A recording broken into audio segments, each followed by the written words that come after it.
اذا حدث کذب، جب بات کرتا ہے منافق تو جھوٹ بولتا ہے، واذا وعد اخلف، وعدہ کرتا ہے تو اس کی خلاف ورزی کرتا ہے۔ وعدے کی خلاف ورزی جائز اس صورت میں نہیں ہے کہ وعدہ کرتے ہوئے نیتوں کہ میں توڑوں گا، وعدہ کرتے ہوئے یہ نیت نہیں تھی، بعد میں کسی عذر کی وجہ سے ٹوٹ گیا تو کوئی گناہ نہیں ہے، بلکہ کسی عذر کے بغیر بھی ٹوٹ گیا تو بھی گناہ نہیں ہے۔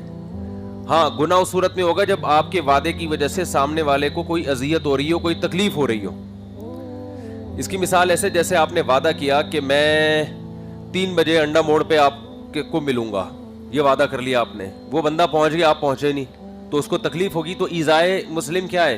حرام ہے۔ تو یہاں وعدہ خلافی اس وجہ سے ناجائز ہے، ورنہ ایفائے عہد تو واجب ہے، ایفائے وعد واجب نہیں ہے۔ عہد اور وعد میں فرق ہے نا۔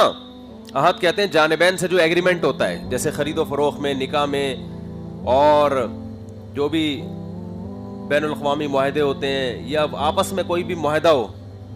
آپ کہیں کمپنی میں جاب کرتے ہیں تو آپ کا معاہدہ ہوتا ہے کہ ہم یہ کام کریں گے، اس کے بدلے میں آپ اتنی ہمیں سیلری دیں گے۔ ٹیچروں کا معاہدہ ہوتا ہے اداروں سے کہ ہم پڑھائیں گے، آپ ہمیں تنخواہ دیں گے۔ ادھر توجہ، تو یہ ایگریمنٹ ہوتا ہے، یہ پورا کرنا بہرحال کیا ہے؟ واجب ہے۔ اور وعدہ کہتے ہیں یک طرفہ، جیسے میں نے وعدہ کر لیا کہ آپ مجھے نہاری کھلائیں گے تو میں آؤں گا، ٹھیک ہے نا، میں نے وعدہ کر لیا، میں نہیں آیا تو بھائی میں دل نہیں چاہ رہا تھا اس وقت، کوئی شرعی عذر تو نہیں ہے نا دل نہ چاہنا، لیکن میرا موڈ نہیں ہے۔ ہاں گناہ اس وقت ہوگا کہ آپ نے میری وجہ سے نہاری بنا لی اور ہم نہیں آئے اور وہ ساری ضائع ہو رہی ہے اور آپ کو تکلیف ہو رہی ہے، تو تکلیف کی وجہ سے تو گناہ ہوگا، لیکن ویسے گناہ نہیں ہے، کیونکہ آپ کوئی پابند تھوڑی ہیں، آپ کسی سے کچھ کہہ لیں تو پابند تھوڑی ہو جاتے ہیں اس کے۔ پابند جب ہوں گے، گناہ جب ہوگا جب آپ کے اس پابندی کی وجہ سے سامنے والے کا کوئی نقصان ہو۔ ہاں جب وعدہ کر رہا تھا اسی وقت اگر دل میں نیت تھی کہ نہیں کروں گا تو پھر یہ منافقت ہے، کیونکہ اس یہ جھوٹ میں آتا ہے۔ پھر سمجھتے ہو کہ نہیں سمجھتے؟ بھائی آپ نے وعدہ کر لیا میں کام کروں گا، پھر بعد میں کہا موڈ نہیں ہو رہا یا طبیعت صحیح نہیں ہے تو چھوڑ دو، نہیں کرو، صحیح ہے نا۔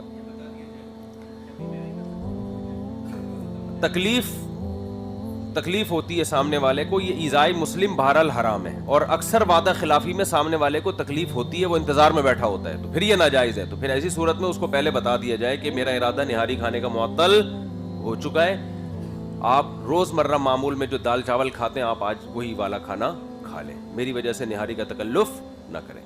چلو میرے بھائی، وَإِذَا تُؤْمِنَ خَانَ، اور جب اس پہ امانت دی جاتی ہے تو اس میں خیانت کرتا ہے۔ یہ تینوں چیزیں قدر مشترک ہیں نا۔ منافق کسے کہتے ہیں؟ یہ 3 خصال اس لیے بیان کی ہیں، منافق کہتے ہیں ظاہر کچھ باطن کچھ۔ تو اب دیکھو ان تینوں میں یہی ہے، بات کر رہا ہے تو بات میں انسان اگلا یہی سمجھتا ہے کہ جو یہ کہہ رہا ہے یہ سچ ہے، حالانکہ اندر سے کیا بول رہا ہے؟ جھوٹ۔ وعدے میں جب آپ کسی سے وعدہ کرتے ہیں میں کروں گا تو اگلا یہی سمجھ رہا ہوتا ہے، حالانکہ اندر آپ کے کیا ہے؟ جھوٹ۔ تو ظاہر باطن میں فرق آ رہا ہے نا۔ جب اس کو امانت دی جاتی ہے تو امانت اسی کو دی جاتی ہے جس پر یہ اعتماد ہوتا ہے کہ خیانت نہیں کرے گا۔ تو ظاہر آپ نے گیٹ اپ ایسا بنایا ہوا ہے کہ لوگ آپ پر اعتماد کر رہے ہیں، لیکن اندر سے آپ کیا ہو؟ خائن ہو۔ تو اس لیے تو یہ پتہ چلا 3 نہیں ہے، 3000 بھی ہو سکتی ہیں، سمجھتے ہو؟ ہر وہ ایسا کام جس میں ظاہر باطن میں فرق ہو تو وہ منافقت کی